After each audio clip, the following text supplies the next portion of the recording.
Burakari twatumwine ari kutugambira yininga sharp analyzinga abintu koko kutambira industry. Dan, how are you doing? Tinyine songa kandi nyongera kusima TV West okumpereza kiraka because ayinkuza hona ataberaho kunyemereza tushobora ryeki so abantu muza kunsasira bwe ni matagwine bakwemerezwa Dan rero nayihindusa Erizoba nandi I'd gone to Divine Masse. I'd gone with my mom. Kumani abantu banyemereza nanje ntaruki. I want kureba njanta kama namara no mukadenza kubagarukira. So bakwemeje exposure ni amani mwe bari kumani at least nchereka ndebe no Central Market abantu ebintu bakwere byabusha. Bakwere byabusha Central Market abantu bakumanya. Asini nchiriye bihimba ababucha. Ati nijira mission ya Dan Pascal cy'icumi. Akagambira beshongozi bona byakwasira mukono turufutana ko Omuneneserezo aninga shituru bamugure iPhone how far now? Orishekera iPhone ra richireyo ninga turukichireyo. Kanturabo ina katoji. Nanka ata bande ba TV umbantere tugumukwate barekira. So atachiro orishekera iPhone Omega promise to deliver her part twarugaruko aho kwamize nyinda ekufana nkeyeye so ayona making a sure no nakora namanu yampereza nkeyeye but abantu bakwija mparampara okay I don't that katisha tinjakala cyokushobora ka t-shirt yeba promising ya pipe. Okay, so then MVP get back to business week to chitanchena makuru marungi aga federation to copyright byaba copyright bajigamba tutekateka ngo UNMF tinahira base kwane jisya but we are happy akurugira nkoko bishohire akuruga President Museveni abase kwana approving a copyright management system for Ugandan artists kurugira nje diba breaking it down nojirango that's the way to go ninga. Now one thing, copyright is good but it works for established artists. Wachireba I'm going to give you an example about Kenzo Mbaronda retirement because Kenzo na agenda are charging us 12 million. I'm assuming let me say he charges 12 per show or and above. Who can afford him Uganda? Nevache. Unless Babin give for your government in cable we work performing. So hata wa Kenzo Mbarwana Korango the time they are not performing their music is generating money for them. You get it? To one sided. So it works for them because for them, how did they get the bookings for the money they want? So Baba Takora, how are they earning?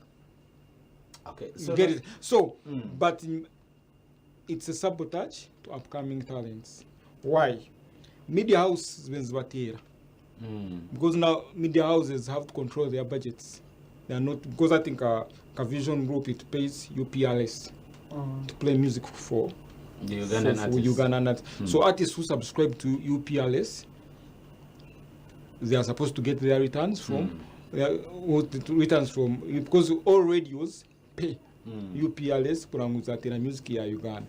Now they will say example that they are going to do things that will monitor music playing in clubs. Now Mbarara they are struggling with costs. Bia bajira kujonjeza bajiteka ari kashanshu. Kanana. Binamizi, binamashanyarazi, security, entertainment. And you tell a bar to pay 1 million. And remember Jobajirenka example. Yeah, so meaning the costs are high. Baz zenskatinga abakozi Daniel honyine example jo yo kugira ngo amabaraga gomega shashure 1 million no gira ngo echo a local industry yitu badije twafutanka gumana batera bire byashobora Nigeria na they are going to give an opportunity to music from Nigeria to continue thriving in the club. Watch yes. Because what I'm saying at Kenzo, because when they are the top acts they get better rotation. Watch it. For you still pushing your single to get the attention. Up to when. So it's going to sabotage them. It's going to sabotage them. May I believe in a market that is open. Watch it. Abaana bakakora work and easy to market. What I would recommend this federation should do they should rob it. But Jenka media houses are Western Uganda. In your playlist, make sure you have like 50% of music from that region. Then you do like 20% from Central. Then the other percentage for international or Nigerian. Okay. But the more you say, every media house must do copyright. And copyright means a media house must incur a certain cost. You're going to chase away a baram kamwe bana zajata is your million ya watching in Shafura. DJ Ntera music yaba Nigeria. Are they going to impose? Because now a bar is maybe unless Barry Bamba has a license, you're called a bar, but this is part of the things you're supposed to do. Daniel MVP, you know, our president, UNMF, that is Eddie Kenzo Turebe, what he had to say about, you know, copyright.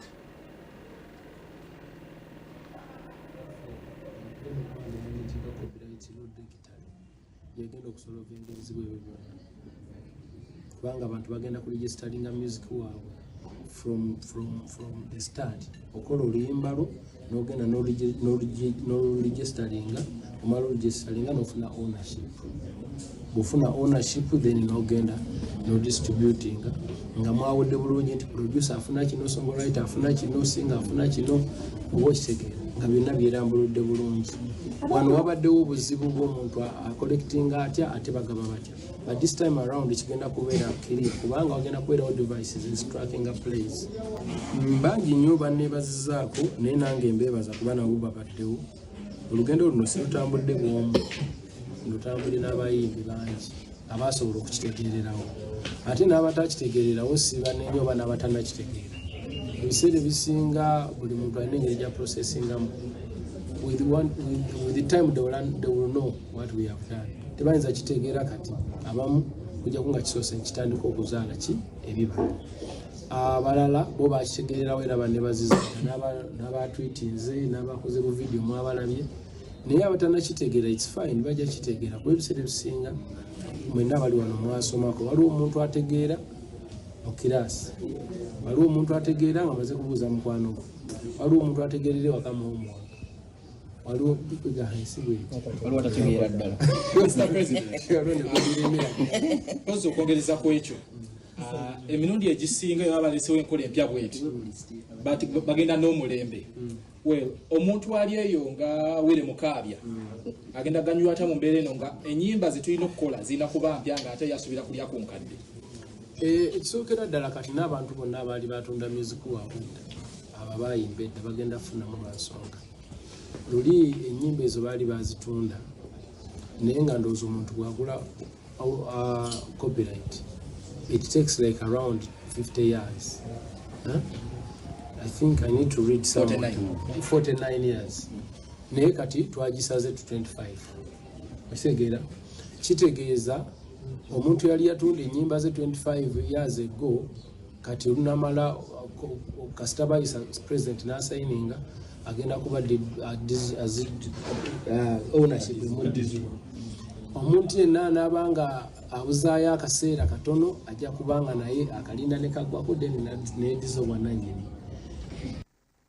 Aho nojja tuturafunira entaro akozwa wahorekeza kurungi speech yeye aninga shi interview ejo turafunemo obuzibu bwaba producer because ate kyeshongo kikaba ky'omuntu omuwenga. Yes. Accordingly. Producer ayine kufunaho songwriter now twine heli baby yesterday akutugambira aha kyeshongoro kye na Regi no stress. Ba writers babe barabana ba producer babe bashatu na nabeshongozi babiri. So it's turafunemu no nagambira the thing is simple. This case by the Kenzo bombaronda retirement package. That's simple. Was the big markets like the US to be an artist you must be under a label. Watch label. Where a label caters for almost everything, copywriting, your music distributing and what. If they came up with a policy, a registered artist, you must be under a label. Label handling most of these copyright things and what, like what Songs Avenue does. Because by now Vinka, Nabazawi, their music is copyrighted. You get it? You watch label. So this copyright is sabotaging an artist who is starting, who is pushing the music as an individual. So they should come up with a policy if this thing has to work. Ekufunganinga buli omu. A policy where to be a registered artist, you must be under a label. Tulina mmeka? Wanchireba. Iwe nguko lijo mweshongo zomu abali mu US abali not under labels. Ne bakishwa. Wanchireba. You must be under a label ekugabarinye byone bintu. And naburo buto no mweshongozi athatsi go Nigeria na wakatugera ngu in Nigeria labels. If you that under any label not struggling artist. Because we don't win over collaboration. So one ogambecho okurugira. Yeah, so ebya copyright me I wouldn't but because right now at Radio West, artists have signed some consent forms for their music to be played in Cape. So Nazako now came into gatekeeping a lot of gatekeeping for an artist for that exposure. So me I would recommend abakwenda bachukuratire. But for as an independent decision maker, look for what is right for you. But me komuntu okureberare it doesn't help a struggling or upcoming artist. Shaino mutiganjana we naza kuba natugitaho ari kutongesereza ahari echo bafuna reka tugaruke ahabivuru biri mu Western Uganda turukendera tutaka yendire ezana asibani ngabe bintu tima producer akantu ka clip katekeyo abarebe ba ati abaro I saw a post on Kalyan's page Uganda haro mushiki I think she's a teacher by profession, and the government put like a restriction, like while you're a teacher of a certain class, you must upgrade your education.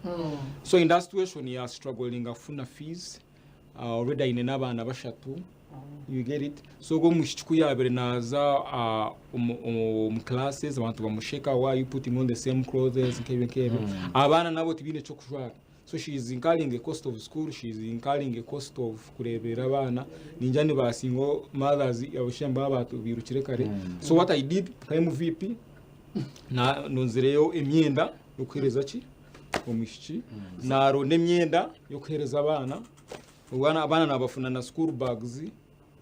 So izana achikoraho so nishabamo nakakiripa kakateraho because that brand ya MVP it should be a brand of impact, a brand of enriching lives, not a brand yokuza TikTok munana gochiro kuza kugambira abantu what is happening in Mbarara echo kunyoshira mwashira you know once in kaka message njabo bahina ibakorere bagera ngo bako bakuyamba bakebero numuyambira munango mu camera.